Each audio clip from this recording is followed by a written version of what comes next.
morning, good morning, good morning. I am so thrilled to be before you once again on this day. Remember, if this video speaks to you in any kind of way, feel free to like, comment, and share. This is Empowerment365 with Jamarr Williams. I am your host, Jamarr, with two R's Williams, and I am so glad to be able to bring you your daily dose of motivation, inspiration, and empowerment. Without further ado, let's get started. Today is Friday, October 2nd, 2020, and today's quote is, I choose to be the lead advocate for change in my environment and innovation in my ideas. This is change and innovation that forges positivity, progression, production, and prosperity. I will say that once again. I choose to be the lead advocate for change in my environment and innovation in my ideas. This is change and innovation that forges positivity, progression, production, and prosperity. Now, that's what today's topic is all about today. It's all about the manner of change. Now, first and foremost, I'm going to point out two key points on my first point when it comes to the area of change. First and foremost, we need to be able to absolutely recognize when change is necessary within our lives. We need to be able to understand and see where things are maybe a little toxic, maybe things can be a little corrected, maybe where things can become a little better for us. We need to be able to recognize when change is absolutely necessary. My second key point that I'm going to make on that first point is that not all change is good change. I'll say that again. Not all change is good change. Sometimes we will get so high strung and so hungry and so desperate for a change that we know is necessary that we will jump headfirst into what simply seems right, what simply feels good. But not all change is good change. We need to be able to truly evaluate that change, the steps we need to make in order to make that change, and truly ask ourselves, is this change going to be for the better? Now, I'm going to also talk about in that first point a very common saying that I have heard before. I've heard it in my numerous careers. I've heard it in the manufacturing industry, the restaurant industry. I've heard it in the healthcare industry. I've heard it at home. I've heard it in my community. I've heard it all over. And that is that sometimes we are set in our ways. I'll say that again. Sometimes we are set in our ways. I wholeheartedly disagree with that. We are not set in our ways. If anything, this very pandemic has proven that we are not set in our ways. We have changed how we have gone about grocery shopping, how our kids have gone about going to school, how we have even gone about going to work, going to church. We have changed how we have even communicated, how we have gone about even interacting in public places. We have literally changed in this very pandemic. Now, of course, a lot of things in this pandemic have forced us to change. But if anything, it proves my point correct, that we are not set in our ways. If we are able to, we will and we can change.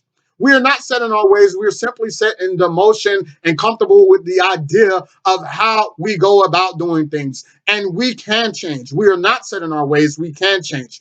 My second point that I'm going to talk about is the resistance and the unwillingness to change.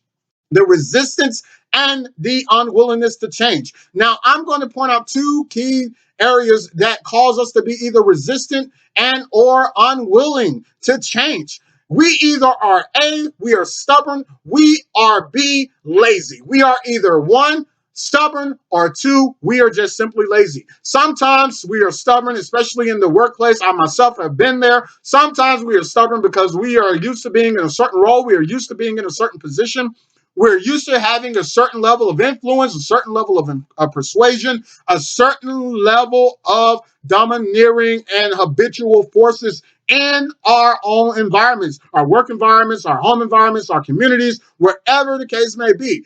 And when we see that maybe we need another assistant, maybe we need another supervisor to help out in the department, maybe we can use a babysitter just to help out at home, or a nanny to help out at home. Maybe we can use a secondary leader in the community. A lot of times we see that as a threat to our current role.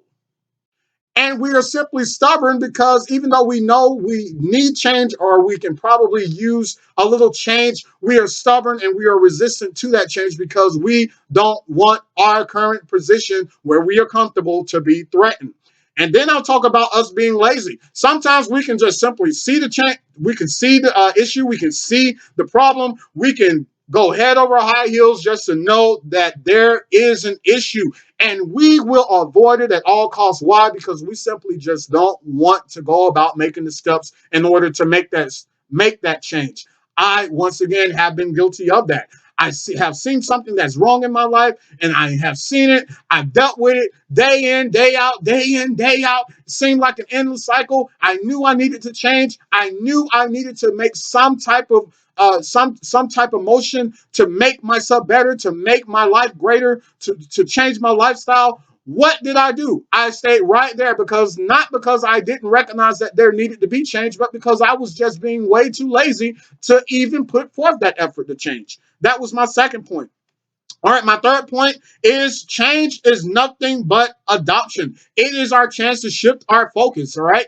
So a lot of us look at change as doing something different. Yes, it is our chance to do something different. But instead of doing something different, I want us to be able to look at it this way. Change is our opportunity to be better, to do something better, to simply take what may even be working in our work environments, at home, whatever the case may be, and to simply make it that much better. That's all change is, guys. It's not taking what is already in place and throwing it out. Sometimes the things that we already have in place, sometimes they do have some key factors, some good positive factors to them, but it means taking the process and just making it better. In the manufacturing world and even in the healthcare industry, you always hear people talk about continuous improvement. Notice the word continuous.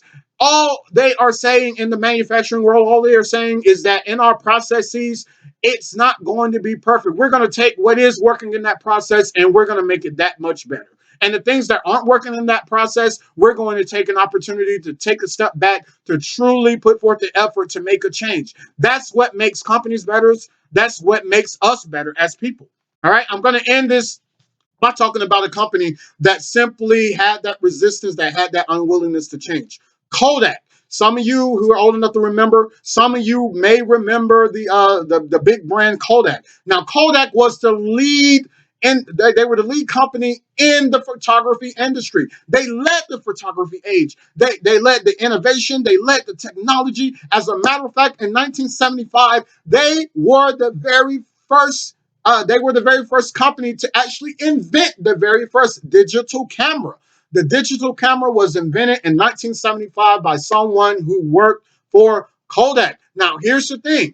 Kodak, even though they had the chance to go forward with that opportunity, they had the chance to market that idea, they chose to say, you know what? No, where we currently are right now, you know what? We are in the film industry. We don't want to take that chance of diminishing and throwing away and losing the business in our film industry. We don't want to lose that.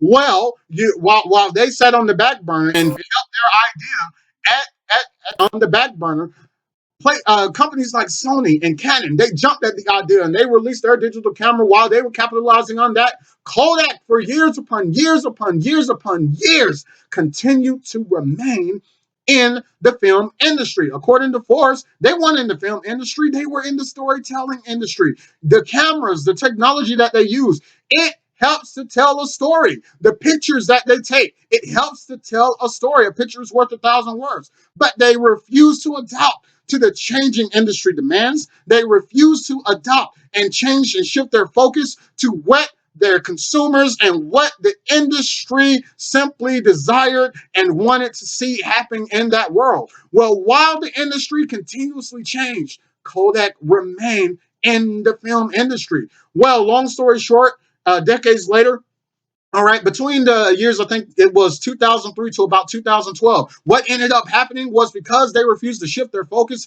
because they refused to change, ladies and gentlemen, they ended up getting rid of, I think, well over 40,000 jobs. They ended up shutting down numerous plants. They ended up eventually having to file Chapter 11 bankruptcy.